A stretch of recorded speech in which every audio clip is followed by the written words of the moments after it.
Of course. Okay. Well, hello, everyone, and thank you so much for being here. My name is Jennifer Stewart, and I am part of the team that is helping put this wonderful We Love or We Are All Related event together. So I really appreciate you being here tonight. And I feel extremely honored to be able to introduce Lisa Abel this evening. Lisa is Anishbak Ojibwe, and she's a citizen of the Michijing. I'm sorry, Lisa, I'm probably butchering everything. Born and raised in Sudbury, and you've worked in over 25 years within the urban indigenous communities and in francophone settings, which is really amazing. And of course, your education is rooted in Anishinaabe culture, starting with a diploma in Native early childhood education. And you continued your interest in writing, storytelling, and public speaking. And you graduated in 2010 with journalism and postgraduate certificate in documentary production from the University of Ottawa and Algonquin College, which I'm proud to say that we do have a significant representation of the University of Ottawa and the teachers program, which is amazing, and a few people from Algonquin College. So that's really exciting to me. I think that, you have that connection there. So that's awesome. And we also have volunteers from all over as well.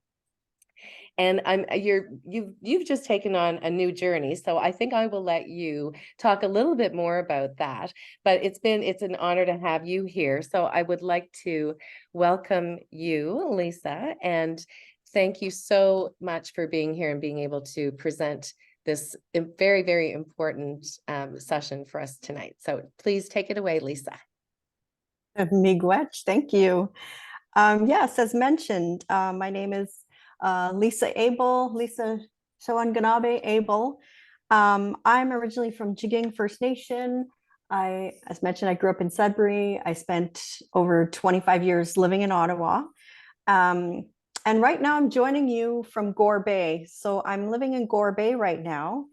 And which is a small town on Manitoulin Island, just about, say, a half-hour away from a half-hour drive from my home community of Chiging First Nation on Manitoulin Island.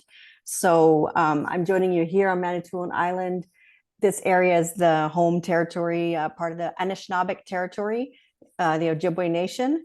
And we're also part here on Manitoulin Island, the Manitoulin Island Treaty, and we're also part of the Robinson-Huron Treaty of 1850. So that's where I'm joining you from. So those are the kind of relationships I have to this territory. And right now, I had spent a long time working at the University of Ottawa. I worked there for 10 years. And then this year, I decided to take my career in a new direction. So I've been doing more creative work. So I went to the National Screen Institute this summer and did a program in film and media. I'm part of the the Audible Indigenous Writers Circle. And I'm working with Gima Radio, which is an Indigenous language revitalization radio station on Chiging First Nation. So I'm really happy to join you today. And I'm happy to join your group. I understand that your volunteers who are volunteering to help out on day 4 of the National Truth and Reconciliation event happening in Ottawa and helping out with the youth. So I'm really happy to be here with you today, just to give a brief Indigenous awareness presentation, just a brief part of the work that you're doing, stepping up and volunteering for this Truth and Reconciliation Day event, helping out youth and doing your part also to help out in, the kind of education and dialogue that we want to have around truth and reconciliation in Canada. So I'll just start by sharing my screen, really hoping it's going to work. And I can't see the chat, so I hope that if there's someone who can help me, maybe just pipe up if I miss a message in the chat, because unfortunately I only have one screen, so I can't really see the comments in the chat. So I'll try to keep it up to Lisa. Okay, miigwech. So Yeah, so let's start. So we have until about, an hour and a bit for questions. Actually, I'll set a little timer just to make sure I can cover this content. Um, Ambitious content, but let's see if we can power through and kind of learn what we can together today.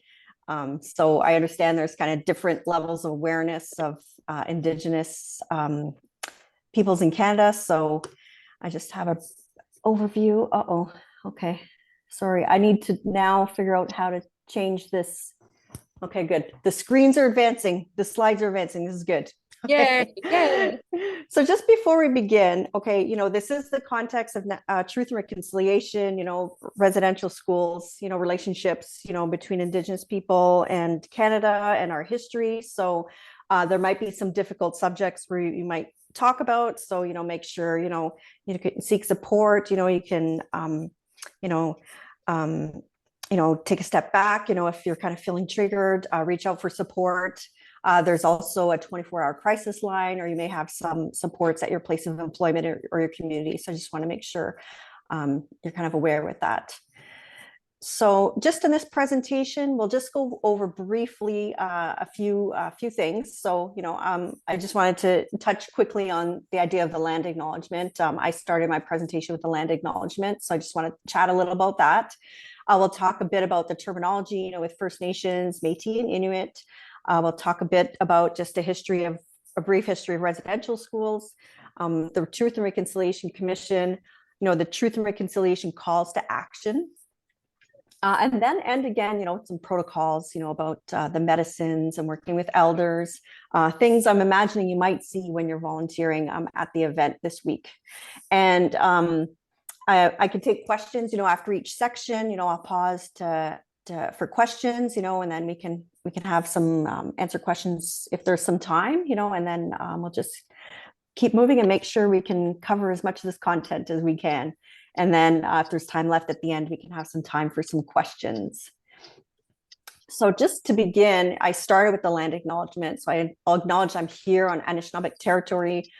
So we're kind of recognizing, the relationship between First Nations and, our ancestral lands, that still exists today.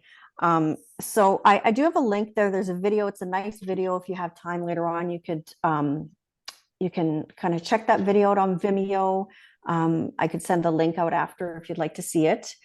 And it's kind of interesting. I was thinking, recently, driving around Manitoulin Island about, or even just in general, about how, maybe, there's been a long history of kind of erasure of Indigenous peoples and our presence on the land, as nations, as communities, as First Nations.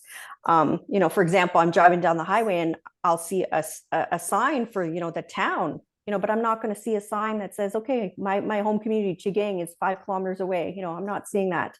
I listened to the news today, the weather forecast. The weather forecast mentioned all the cities and towns. It didn't mention the weather for my First Nation, and kind of why is that? So, we kind of look around you and there's these kind of signs still, this erasure. So we can take that back. We can, make sure that we're recognizing, the existence. We have our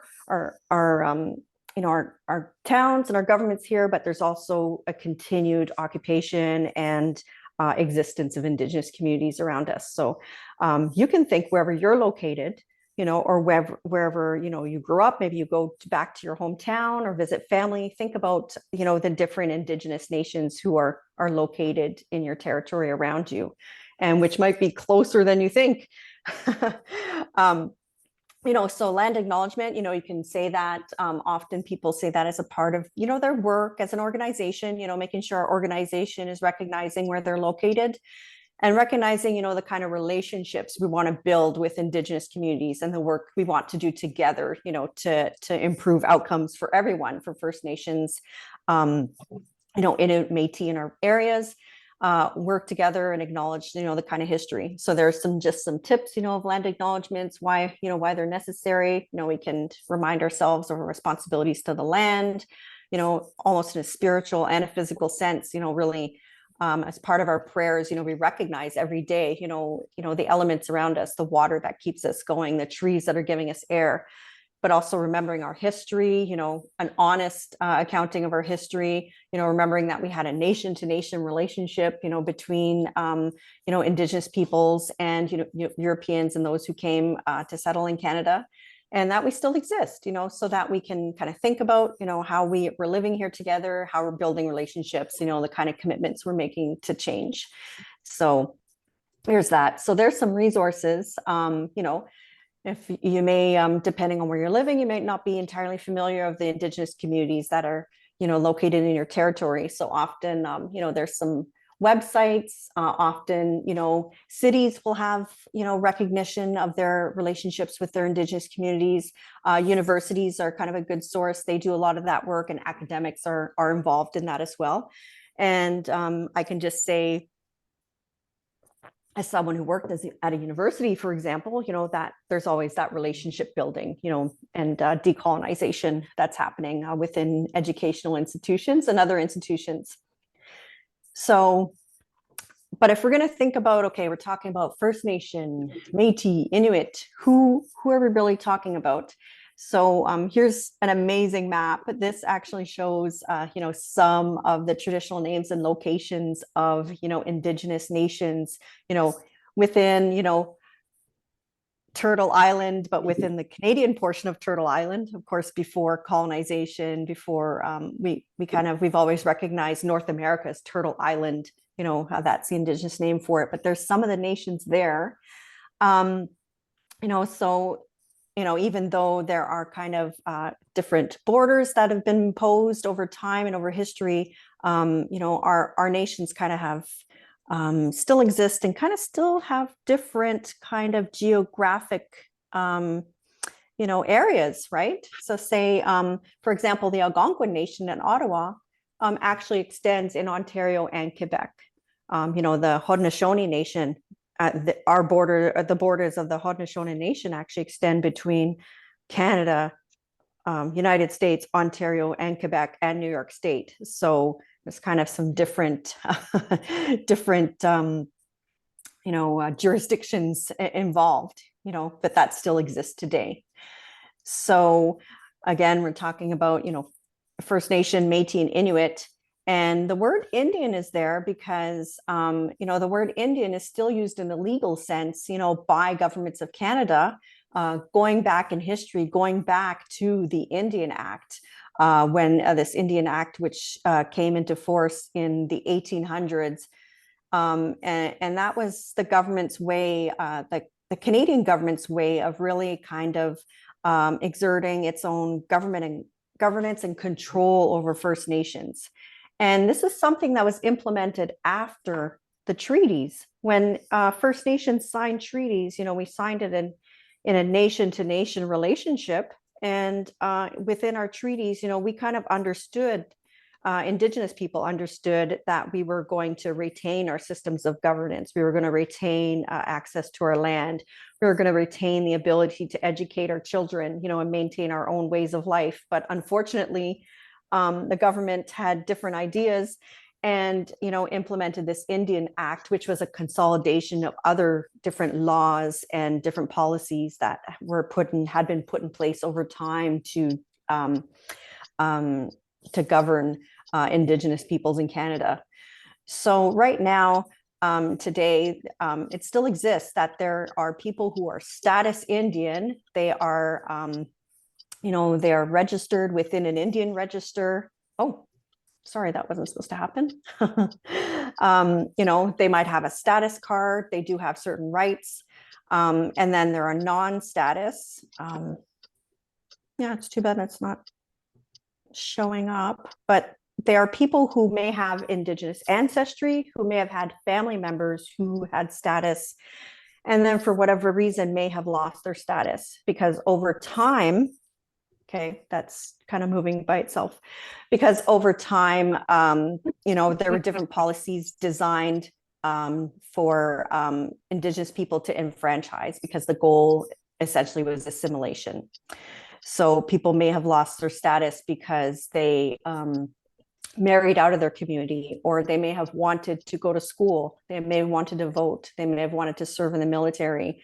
So for various, or children may have been adopted out or taken away by child welfare. So some people have lost their status for various reasons over time. So they're kind of considered non-status. If you're interested in knowing though, like, so the idea of Indians actually, well, they're related to the idea of First Nations. So we know that there's 630 First Nations communities across Canada, representing, 50 nations, 50 Indigenous languages. So you know that wherever you are across the country, across North America, you'll be meeting different Indigenous people from different cultures, different languages, different practices, different cultural practices, different spiritual practices, different histories, because history kind of played itself out in different ways across Canada through time. So so we need to be aware of that. I think there's a term called like pan-Indigenous. So we have to be careful not to consider Indigenous people or First Nations as kind of all the same. There's kind of really distinctive First Nations. And you may see this at the event, at the TRC event this week, representatives of different nations. So about the Métis Nation originated around the Red River as part of kind of the relationships between, the fur trade, the Hudson Bay, the Northwest Company, their trading post, and the Indigenous, the First Nations people who were located in those areas. And these are partnerships that took place over hundreds and hundreds of years. The Hudson Bay, I forget how old the company was, established in 1600, 16 something. So these are relationships that grew over a very long time period, and eventually emerged a Métis nation. So as we see here, the advent of the fur trade was accompanied by a number of mixed offspring, and this population, they established communities that were separate from the original First Nations they were from, and separate from the European communities. They married among themselves, and a new Métis people emerged with their own unique culture and traditions and language, their collective consciousness and their nationhood.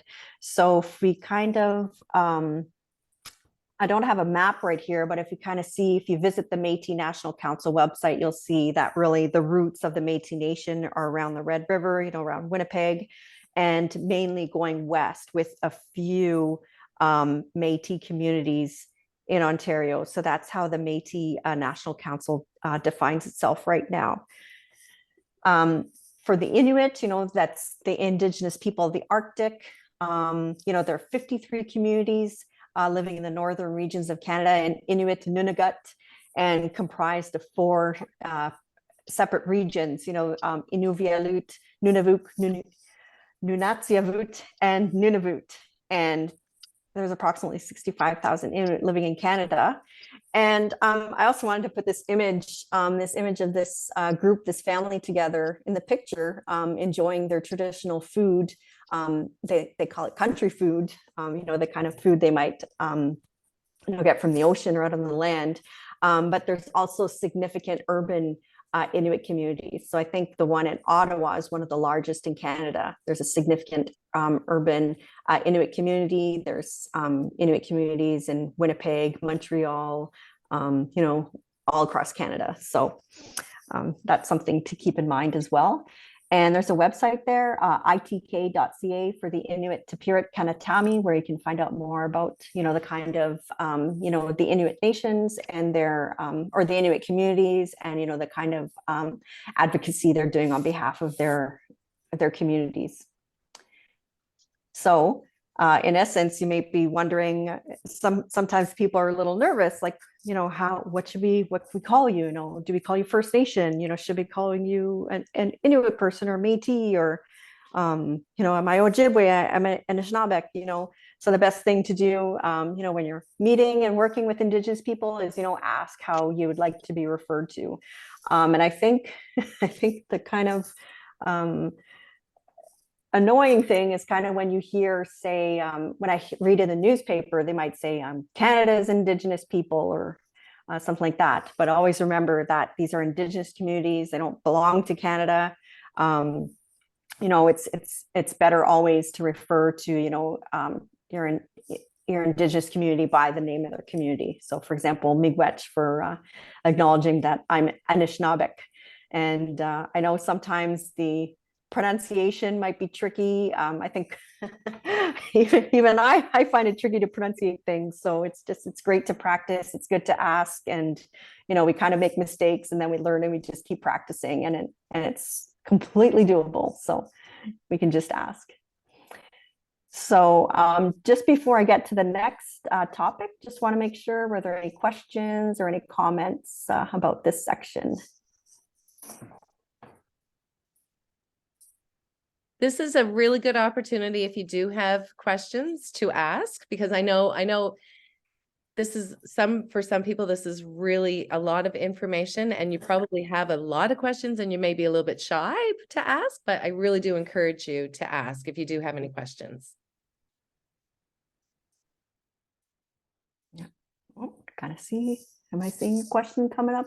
I will actually, it's Tracy, just say that you've actually answered my questions before I could think of the question. So thank you for anticipating what we needed to know. Oh, good. Thanks, Trace. That's awesome. I love that. Yeah, and even if you have any questions afterwards, I can send some links to some of the websites I mentioned as well.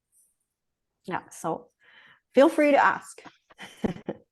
So we'll go over a brief overview of residential schools. Oh, are we sure there's no other question? I thought I might have heard a little peep there.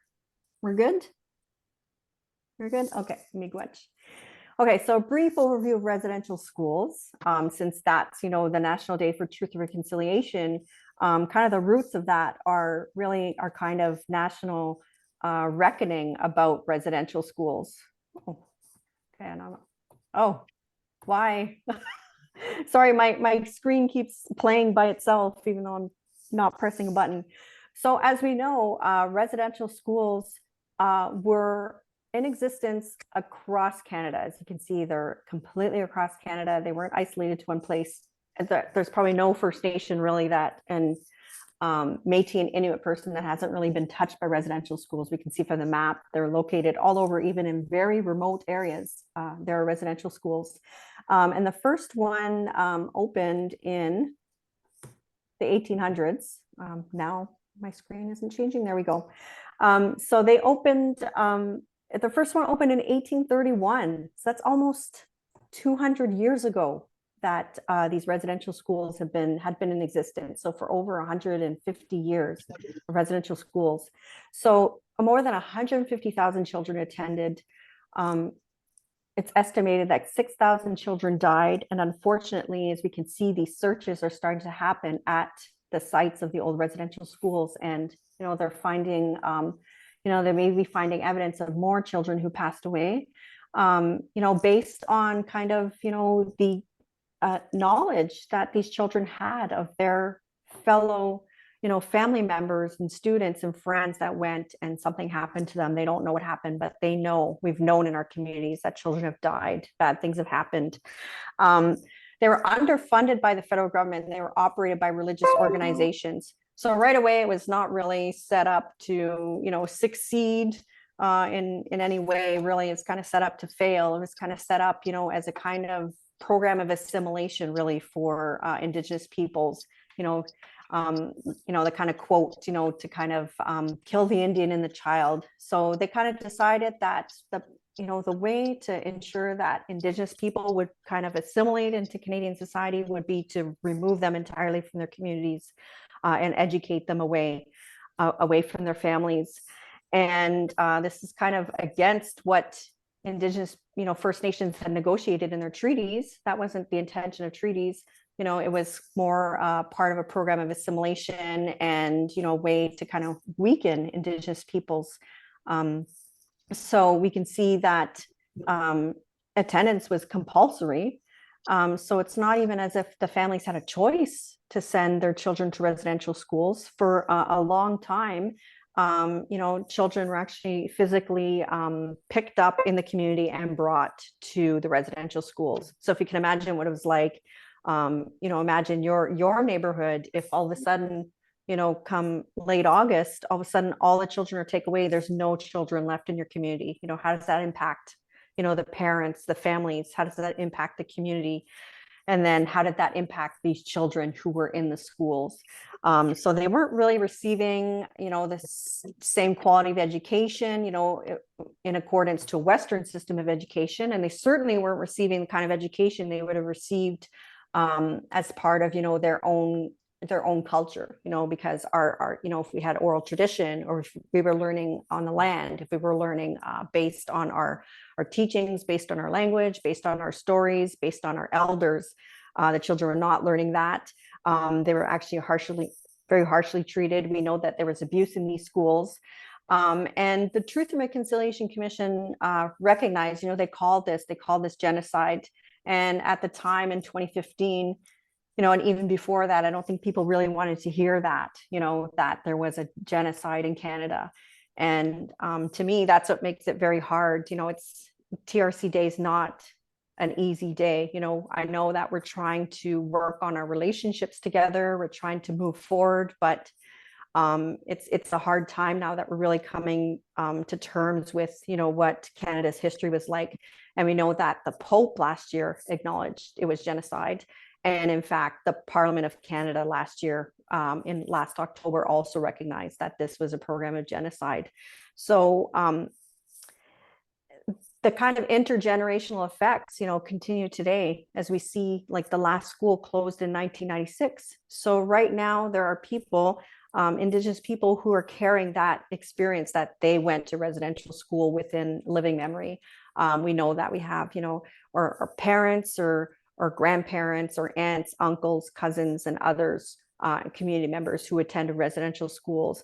So because of the kind of things that happened, either the abuse or the removal of culture, it is a lot of healing that needs to take place. So it's a kind of healing that I think we all need to do together. So if we're thinking that there are residential schools since 1831, that's 200 years of healing we have to work through. Of course, it's not going to happen overnight, but it will definitely happen if we're working together and supporting each other. So again, I'm getting emotional now, but I'm just thank you to all of you for, doing your part in volunteering and helping out in your own way, and for being here today and kind of learning. So it's neat. There's also your best resource about residential schools, I think, is at the National Center for Truth and Reconciliation. So I put that link there. It's nctr.ca. There's a whole sorts of resources over there. You can see about residential schools, the reports of the TRC, and a whole lot of other resources, including resources for educators. So, oh, my screen stopped sharing now. There we go. Oh, so yeah, as I mentioned, that first residential school was in Brantford, so in Ontario, in the 1800s. And there you can see kind of an example of, here's a student who, was getting ready to go to school, and it's like anyone getting dressed and ready for school. Their parents, made their finest regalia for them and got them ready, but yet the school was really determining the kind of young man that this student should become, which was not a part of his culture. And that's kind of an experience that really replicated itself over and over again. So you can see that, Orange Shirt Day, the stories of Phyllis, sorry, I don't completely remember her name, but that Orange Shirt Day movement is based upon that experience of this residential school survivor who's still alive today, who her mom got her ready to go to school and gave her a very nice orange shirt to wear. And I can remember the experience of being happy to have my new school clothes. And yet when she got to school, that shirt was taken away, and many other things were taken away from her. So that's kind of the roots of Orange Shirt Day. So just about residential schools, as I was saying, the idea of, being a program of assimilation, of really taking away Indigenous cultures and making sure, that, they were going to become, like, as they said, like white men. That was the idea, which was rather unfortunate. It's something we're still healing from. But some people also wonder, like, how could such an atrocity have happened? Did people know about residential schools? And another thing that we're healing today, or that we are really having to come to terms with today, is that, this part of our history hasn't really been taught to us, in that at the time it might have been that there were residential schools, but, sometimes people in the community weren't really aware that there were schools near them, or they weren't really aware of the bad things that may have been happening in these schools. So in the early 1900s, for example, Dr. Peter Bryce was, a doctor. He was one of the first public health physicians in Canada. And his job was to inspect the residential schools. This was in the 1910s, 100 years ago. And, he went to the residential schools and was inspecting them on behalf of the Department of Indian Affairs. And he saw that there was, the presence of disease because the conditions weren't sanitary. He saw that they weren't getting enough food. He saw that, their living conditions weren't comfortable or healthy. And he raised an alarm, and the government just, it didn't really want to follow up on his recommendations. And in fact, they say that they let him go. And he was very upset about this. But, altogether, there wasn't really at the time the will to really do anything about this. And even today, there's kind of a movement now, around, the story of Cheney Wenjack, another student, that he really wanted to leave the residential school and return home, but died on his way home. I think he was thinking he was going to be able to walk 300 kilometers home. So that's the kind of dire conditions that children were escaping. And there's a lot of literature, and there's a lot of films right now about that. And I think the thing too, I think you might notice that, on TRC Day, for example, there may be people willing to share their experiences in residential schools. There may be people also who went and said it was fine, they benefited from it. But we just need to respect that, if people are choosing to share their story, that's good. But, we want to respect the experiences of people who attended. It's kind of up to them to share what they want to share about their experiences. So, yeah, sometimes there were, articles in newspapers about it, but I think there wasn't the kind of same public will to really do anything about it. And unfortunately, that's the kind of thing, luckily, that's changing today, with a lot more awareness of this and a lot more education in our schools about this kind of history. So we know that a few years ago, there was kind of a real moment of reckoning when, that we found, Kamloops had announced, the school in Kamloops had announced that, they had found, evidence of 250 children buried in the graveyard of their former residential school, and if you really think about it, like, a school shouldn't really have a graveyard attached to it, but, that's kind of the way it was. And, that was a really important moment. And we saw this kind of really, sentiment across Canada of really kind of starting to come to terms with this. And it's still happening right now. So, yeah, before I go on to this next part about the TRC, I wonder if we had any other questions just about the extremely brief overview of residential schools. I think one thing I forgot to mention is that Métis also attended residential schools. And as we saw on that map, there were also residential schools in the Inuit territories as well. After the residential schools, it was more kind of a transition to day schools. And there was also a transition when the government stopped funding residential schools. There was funding then that was allocated more to the child welfare system. And it turned out that instead of children being taken away from their communities and sent to these residential schools, after the 1960s, there was a kind of a period of time that continues today, unfortunately, where many Indigenous children were just being apprehended by child welfare and taken away from their communities, and put into, foster homes or adoptive homes away from their communities. So this is a kind of assimilation kind of policies that are still in place today. So just for a brief overview of the Truth and Reconciliation Commission, you know, we kind of have these initiatives today based around, you know, TRC, Truth and Reconciliation, but this is the kind of thing that's an activism that started happening, you know, in the 80s, like 40 years ago and longer, you know, as residential school survivors, you know, did a lot of advocacy work for justice, you know, and it really for accountability for what they experienced and for these government policies that were imposed upon their communities. So back in the 1980s, you know, survivors were beginning to launch legal challenges, you know, because of the abuse and the loss of culture and other things, because of the residential schools. And there were like some high profile leaders who also really courageously spoke out about their experiences. Phil Fontaine, for example, who was the national chief of the Assembly of First Nations, he had spoken to the media about it, about his experience, and he was really advocating, you know, for an inquiry or some kind of, you know, accountability on behalf of governments and the lawsuit. And if you go on the CBC website, I checked it out a few weeks ago. If you kind of type Phil Fontaine, CBC, I think you'll see there's a video actually in the CBC archive website of his, you know, the interview he did about his experiences at residential school and the kind of abuses he endured.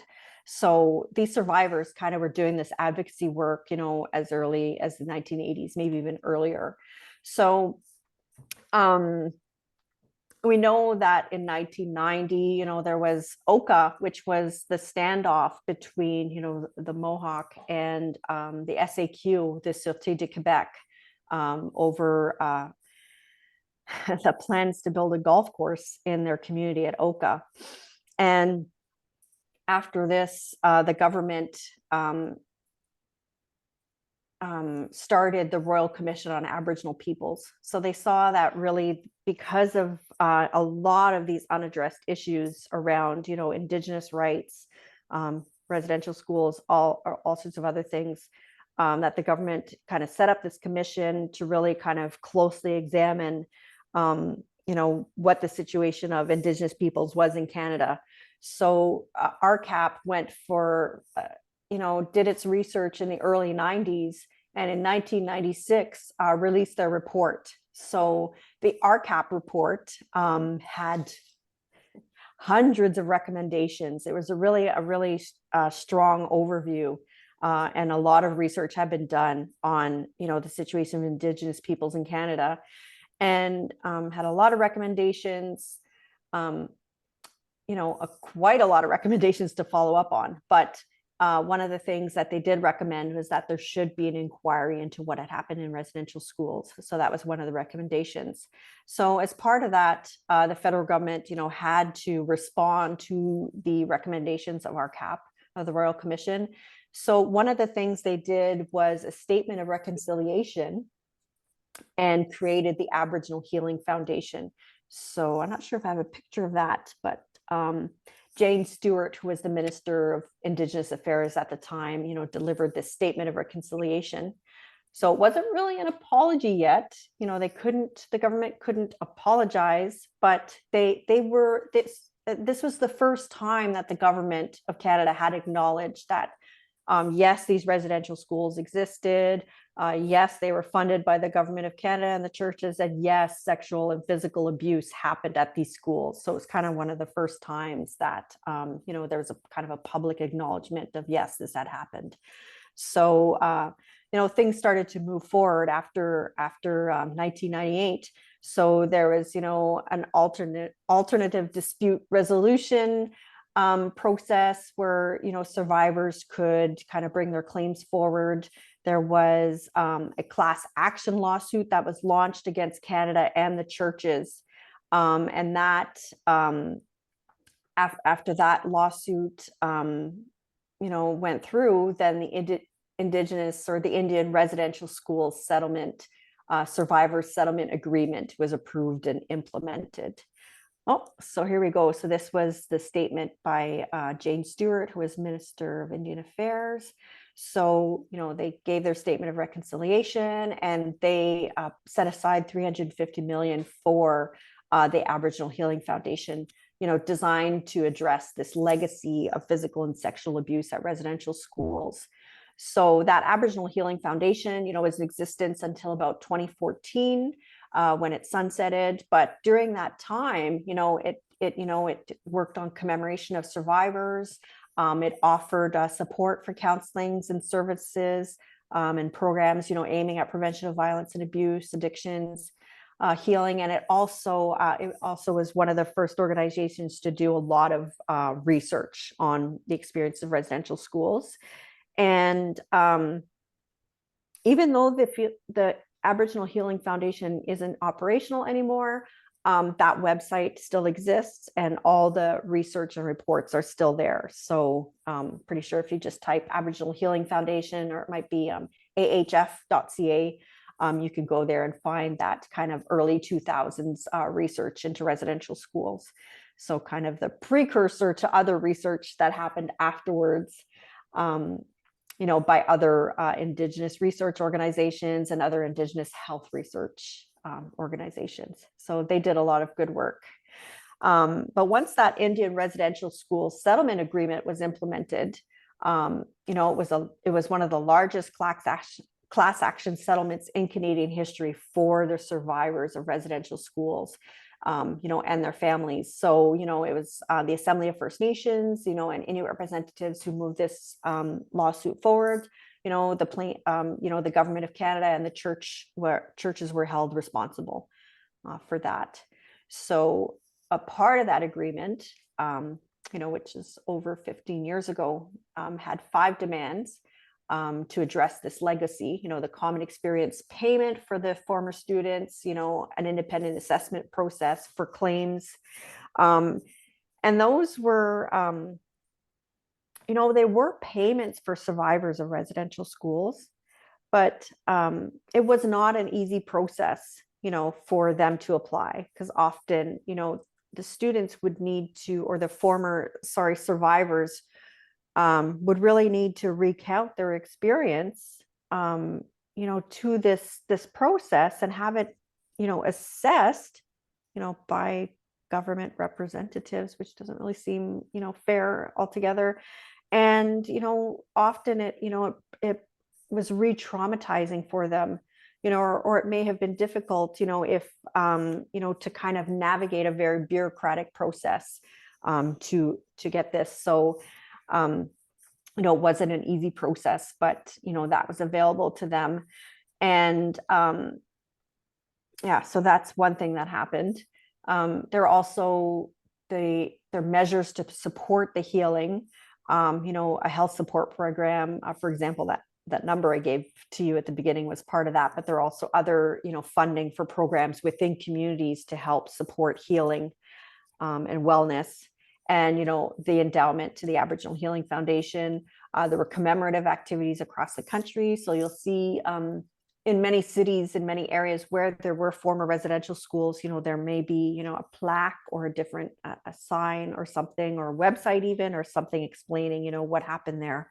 For example, I'm here on Manitoulin Island, and many of the children here went to Spanish, which at the time was a train ride away. It was off the island. They were like nowhere close to home, nowhere even close to be able to get home on their own.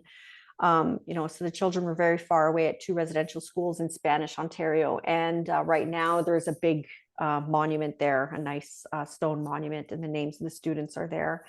And some monuments have the names even of the students who passed. So, there's been a lot of commemorative activities, and there's been the establishment of the TRC. So that came out of this settlement agreement. So that was definitely what, they asked for. So after this, the government of Canada did formally apologize. Stephen Harper delivered this apology in the House of Commons. And, that was one step forward. Of course, that I think that's kind of nonpartisan, it's part of a requirement of the settlement. So, we just know that, every federal government, needs to be doing their due diligence to follow up on this. It's not an entirely partisan issue. So another timeline here. So we see that, Canada apologized to the survivors. The TRC was established, and part of their mandate was to travel across Canada to really hear from the survivors of residential schools across the country, and hear from family members as well about these intergenerational effects, and really gather this testimony. And it was designed in a way that, hopefully would be culturally supportive, and really help the students who had the courage to publicly share their experiences. So so here's some other things that happened over time. The Truth and Reconciliation in 2015, they issued their final reports and their calls to action. There was also afterwards another class action settlement for day schools. And, we have now, as a result of the TRC, all of their work is stored and continues through the National Center for Truth and Reconciliation, which is based in Winnipeg. So, okay. Any questions about the other content I shared, or before I move on? Is it clear? Any questions? Okay, looks like we're good. We're good. So the TRC, the Truth and Reconciliation Commission, as we know, it had 3 commissioners, Justice Murray Sinclair, Marie Wilson, and Wilton Littlechild. So there were 3 commissioners. They were in charge of the TRC, and they were overseeing the work. So the TRC, their mandate over several years, they hosted events. They collected all the relevant documents from church and government entities.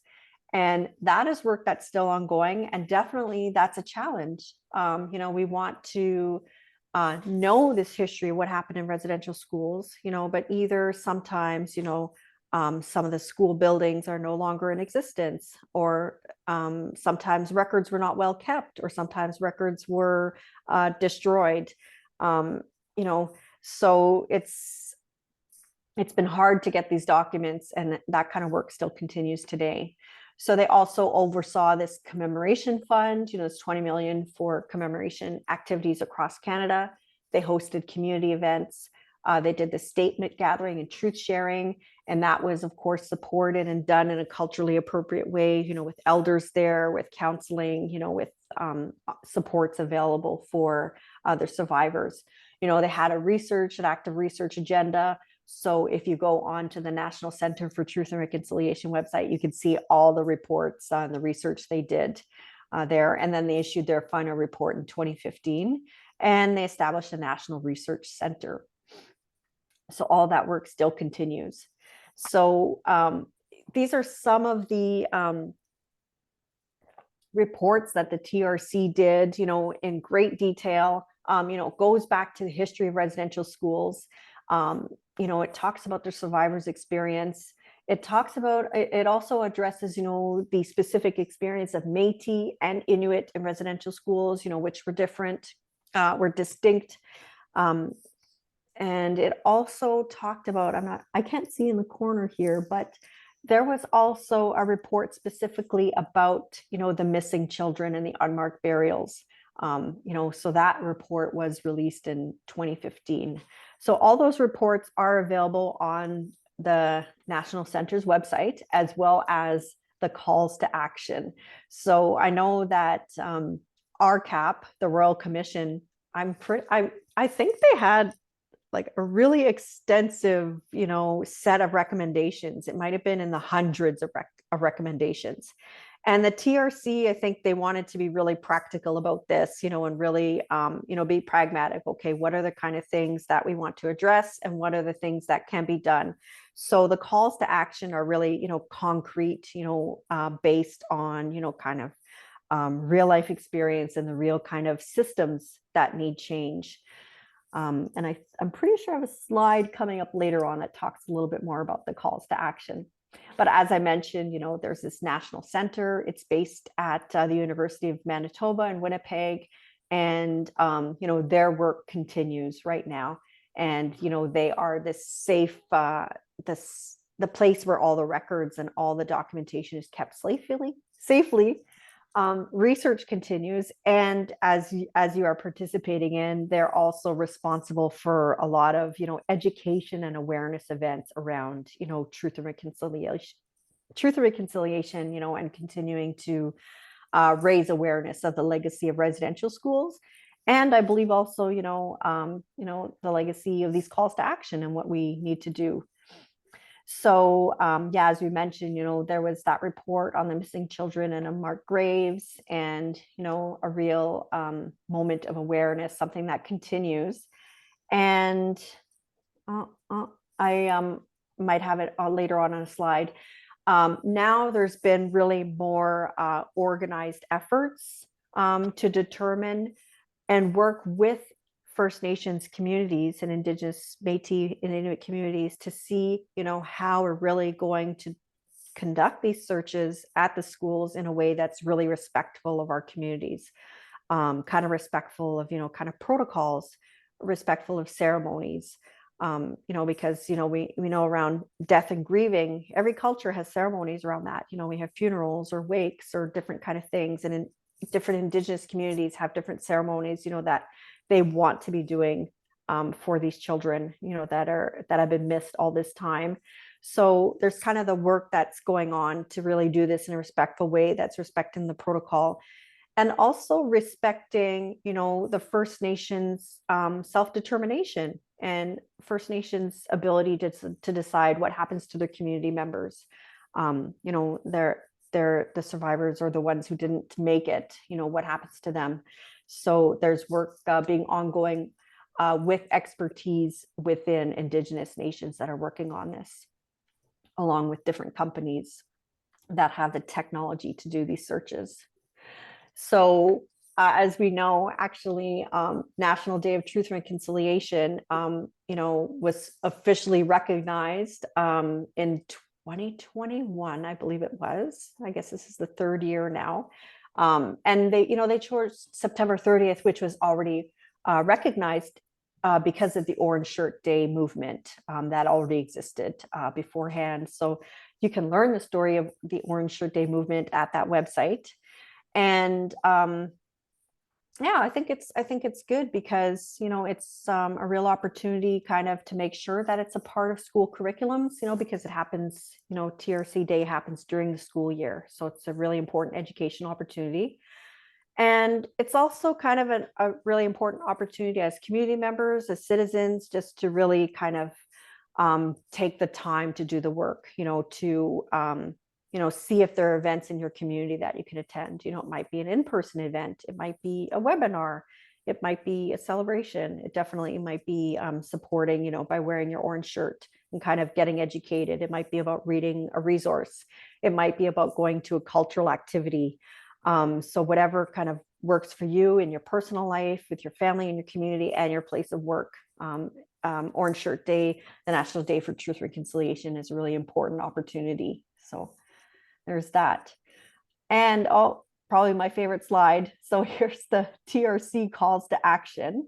So as you can see, like these calls to action, they're very concrete. So if you kind of think about, in your place of work or the fields you work in, are there some calls to action that you might be helping to implement?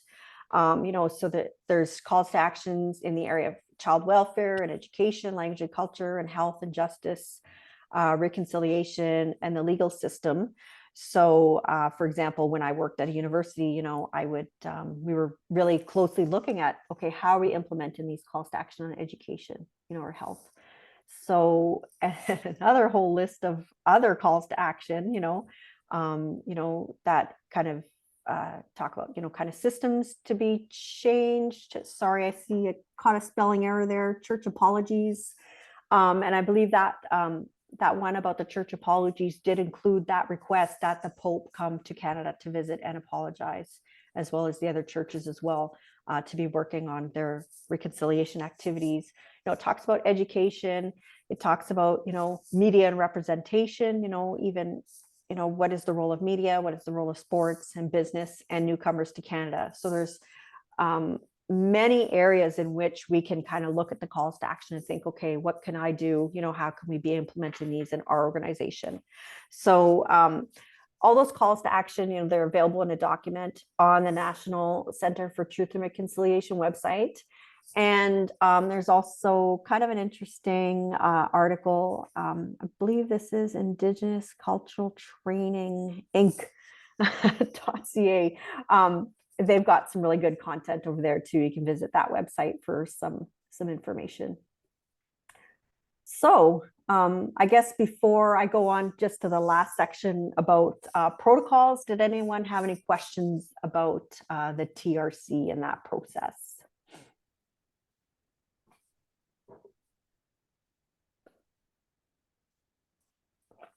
Okay.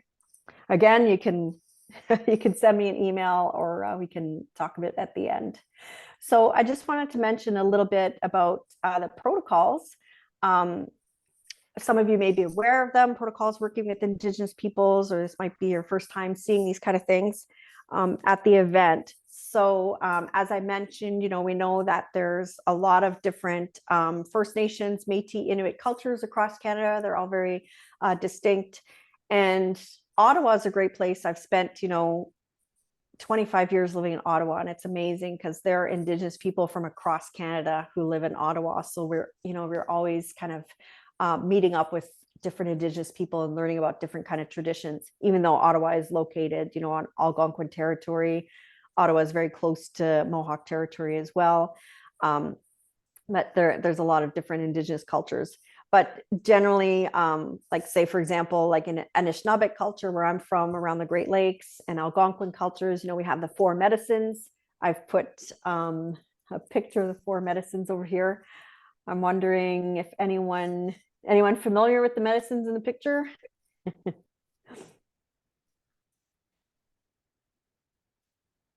I'm going to say tobacco for sure. Yeah. Mm-hmm. Wheatgrass? Yes. Yeah, sweetgrass. Sage. Yes.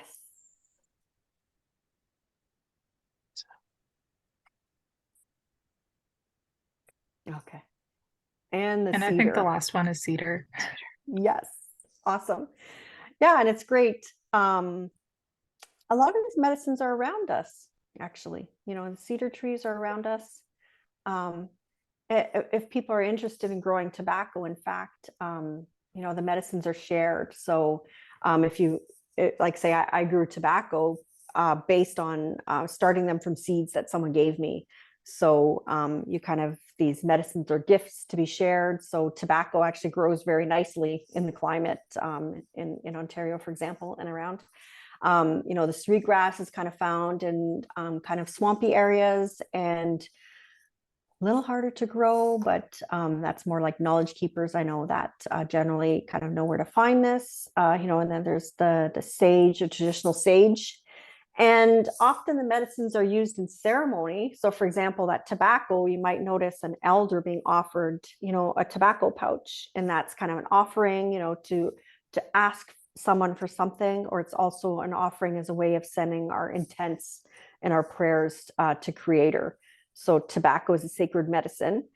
The sweetgrass and the sage, might be burned as a way to, manage our energy around us, for a sense of purification, to, kind of sometimes the smudge might be to help, people process negative emotions or keep, maintain, positive energy in an area. And then cedar is often used, in purification ceremonies, or the sweat lodge or a cedar bath in those kind of ceremonies also to help, with health and well-being and purification. So we know that, there's some indigenous nations that use some of these medicines. There's some Métis communities use some of these medicines as well. So you might see some of those. And I have also an image here of an Inuit elder lighting the kulik. So that's another ceremony, kind of a traditional ceremony done by Inuit, at the start of a meeting. And that's a part of their prayer and their ceremony as well. So yeah, you might see the tobacco offering, you might see the burning of medicines.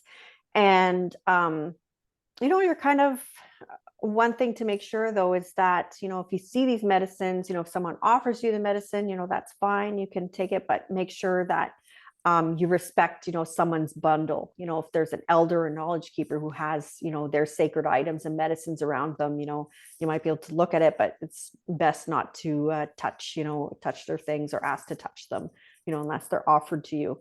So sometimes there may be a small tobacco pouch offering, just a little pouch of tobacco that you can take with you, and you can, do your own offering or intentions with them with a tobacco pouch. You might smell, the sage or the cedar, which I feel like eventually if I've been to enough ceremony, then you start to associate these things with the positive energy. And the thing too is that, some people may have allergies. Some people may just not wish to participate, and that's perfectly fine. You can step back, it's not compulsory, And the other thing is that, people may mention prayer. Some elders, may pray to the Creator. They may also pray to, a Christian God, because some elders, are kind of they're still kind of practicing a mix of religions, but again, people can pray or send out their intentions in whatever means that, feels comfortable to them, or if they prefer not to, that's fine too. So none of this is compulsory. It's all your choice. That's kind of an essential for, I know in my community anyway, it's our choice. So there's that. Oh, neat. And also I just wanted to share a note about working with elders. So there may be elders present. This is an image actually from the CBC. It looks like there's some elders drumming at a gathering out in BC. So I know that the elders, we're generally kind of very respectful of them. They might have someone there who's accompanying them as their helpers, so they're responsible for helping them. They're making sure that their physical needs are taken care of. They're eating and having enough water and everything to drink during the day. They're getting their meals for them. They might be helping them carry their things. They might be helping them with their sacred items. So there'll be a helper there. And then if you're kind of organizing an event, then you want to make sure that, if they don't have this helper, or that as someone who's welcoming an elder into your organization, that you're making sure that someone is assigned to be the helper for the elder. So I'm looking in this image, and I'm also seeing, that she's drumming. The other elder is drumming as well. And so we want to make sure that, we're respecting their sacred items. Often, their drum, their drumstick or feather is going to be a sacred item. So, we kind of can look, but, just, we don't touch that unless they've offered it to us, to use. There might be a drum circle where you might be offered a drum to take part in, or a shaker to take part in the singing, but generally we want to respect the sacred items. I know in my community, sorry, it's also a practice, that we're kind of respecting, when the elder's speaking, we're going to let them take the time they need to share the kind of message that they feel they want to share with us, so the message might be, a very brief message of greeting, or it might be a longer teaching that they might want to share. So we want to respect, what the elders and the time they've chosen to share with us. Yeah, so that's kind of some basic information. I think that's very helpful, in dealing with the elders, just making sure they're very well taken care of, respecting, their sacred objects, respecting, the time and the teachings they're there to share. And also, there's one other thing I want to mention. Often, we might be witnessing, songs or drumming or prayers. But usually that's kind of that, you just want to observe these things and kind of observe them with all your senses, really like watch and listen and try and process that. And we don't take pictures of these things. Sometimes, the event organizers may have organized for having video taken, or photos taken with the elders' permission. That's a discussion they would have had with them. But generally, it's just as participants, it's just kind of a practice, to kind of hold back from the habit of taking pictures of everything and kind of taking that knowledge, you want to kind of take it, internally with your senses and process it, and kind of experience it rather than taking pictures. So you might hear, an announcement like, please no photos or anything. So it's just generally good practice not to, take photos or videos, although there may be a time later on where they might be, appropriate time for that. They'll mention that. So that's pretty much, I think, what I have with that. So any questions before we kind of wrap this up? I see that there is a little something in the chat. Oh, the word yes. Okay. We're good. Yeah. So on this last screen, I just wanted to mention I'm doing this facilitation just on behalf of Envision Group. And Envision actually has a whole series of courses and presentations around truth and reconciliation, around learning about Indigenous communities in Canada, about building Indigenous intercultural capacity, and the more advanced ideas of Indigenous engagement between your organization and Indigenous communities you may be working with. So that's available through Envision Group. And I just wanted to remind everyone of that important resource at the National Center for Truth and Reconciliation. And I just also included my email on the screen in case you had any questions. And I could also share some of these, some of the websites I mentioned as well. So there's that. So I believe I've stopped sharing. I hope I stopped sharing. And yeah, so I think that concludes pretty much what I had in my presentation. And I just wonder if we had any other questions, or anything else I can Oh my God, elaborate on. Amazing, amazing. Who has questions? Don't be shy. I don't have any questions, but it was very well done. Yeah, I would agree. Excellent presentation. So much information. Thank you so much for that, Lisa. Miigwech. Thank you. Thank you. Actually, I could ask a question about the Envision. You said there was training, things like that that's available? Yeah, so their training packages is called The Path. And it's kind of after, like, Justice Murray Sinclair, as part of the TRC report, he talked about, the need for us to embark upon a path, a journey of reconciliation that we would walk together. So they kind of named it after that. So it kind of starts with, level 1 would be, Indigenous awareness, then it was intercultural capacity, and then engagement. And they have the training available either through in-person modules that can be, a set amount of time available at your organization, or it can be delivered online, through Zoom or wherever remotely.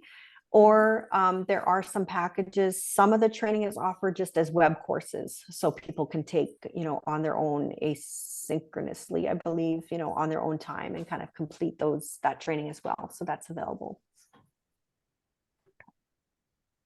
I will Google that. I didn't catch the website on there, but I'm sure I can search for it. Let me put that. I think I can put it in the chat. So it's like Envision. So will you guys all be there tomorrow morning or tomorrow at noon? Sorry, what was that? I was just asking about the logistics for tomorrow. Just wondering how many people on this call are going to be there tomorrow. There's probably only a few people on the call who will be there tomorrow. I'm going to be there pretty much all day. Okay, well, go ahead. I was going to say, I think when are you coming? You're planning to come for the orientation tomorrow, right? For the walkthrough? Yeah, at noon. Oh, well, the walkthrough is later, but you have a schedule for noon. So yeah, that's perfect. I'll see you tomorrow. Okay. So hi, my name's Michelle. I don't know if anybody can hear me. Can somebody hear me? Absolutely. Okay, so so is everybody scheduled at different times then? Because I think I have a walkthrough scheduled. I think it's at 6. And then again, where we pick up our t-shirts and maybe have a discussion with the rest of the team and what our actual duties will be tomorrow. And then the next day, Thursday, which would be the event at 8 a.m. Am I correct in that? Or like, I'm not sure my exact role. You received an email from Carly, I think today, and Okay. basically so you're right. Tomorrow we're gonna meet and we're gonna do a walkthrough. You'll get a t-shirt and hopefully Carly will be there, and there's 3 different roles that she's going to kind of talk about. So it's everybody's going to be there and support each other at once, but it depends on, are you from the Ottawa University? I can't remember where.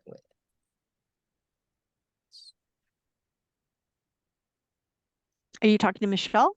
Yeah, sorry, Michelle. She's frozen. Yeah. So Okay. Jennifer, Yeah. just a question. So I'm going down there at noon tomorrow and I'm there till like 4. Yep. I don't have to come back for 6, right? No. You'll be well versed by. I'm sure. Okay, that's what I thought. That's what I For thought. sure, Okay. for sure. Okay. Hello? Hello? There she is. Hello, Michelle, hello. Oh you- my Oh, God. there- I'm so sorry. I don't know if you guys can even see my face, but I'm holding can it right now. now. Yeah, we can. Because I don't know what it is about my internet. I'm in Barhaven and the net just dropped. So I heard 3 different roles and then I just heard myself say hello, hello, hello. So I apologize if you want to give me just the headlines again. So there's 3 different roles and then we would be assigned roles tomorrow, or do I have in my email, will it say what my role is? Yeah, you check your email. That's the best thing. Okay. Check your email. Okay, perfect. Okay, and it's 6 o'clock, correct? Yes, 6 o'clock for the walkthrough. And the parking and all that, that's all in the email? You're on your own for your parking. There is some street parking there and with the meters, and I've never had a problem parking there. Like it's been pretty good. Okay. just go buy something at Whole Foods and then they just credit your parking. Park downstairs from Whole Foods. I'm That's a pretty new great to idea. Ottawa. I'm very new to Ottawa, just so everybody knows. I just moved here from Toronto 2 months ago. Okay, So well, the I will parking lot figure it out. the parking lot at Lansdowne is pretty sweet. So it's where you're going to this event.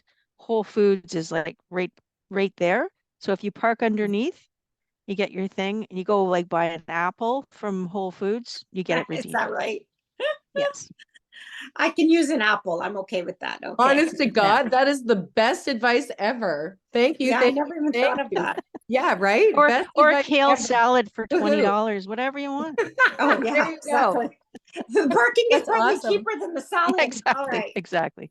All right. Perfect. No, that's great news. Okay, perfect. So I'll see you guys 6 p.m. tomorrow. Okay. Any other questions? No. That was amazing. Thank you so much, Lisa. And thank you all Thanks, for Lisa. attending. That was absolutely phenomenal. And have a great, No, I was just going to ask Lisa. I don't know if you want to share your presentation or not, but I've got a presentation I'd like to share with you I'm from TELUS, and I would love to share my presentation or our team's presentation with you on truth and reconciliation. It's amazing. I'm sure you probably have one that's way more in depth than what I shared today. No, actually, no. Um, You hit on a lot of things that this didn't touch on, so that was really interesting. So you kind of closed some gaps. So it was really good. So I think this would marry very well with yours. Well, my email is there if you want to get in touch with me. Okay. Yeah. Mm. All right. Well, Well, I'm thank glad- you, everybody. Yeah, thanks to all of you. Jimmy Gwetch, thank you. Okay. Bye for now. We'll Okay. see you soon. Bye, everyone. Thank you. Thanks. Bye. Bye.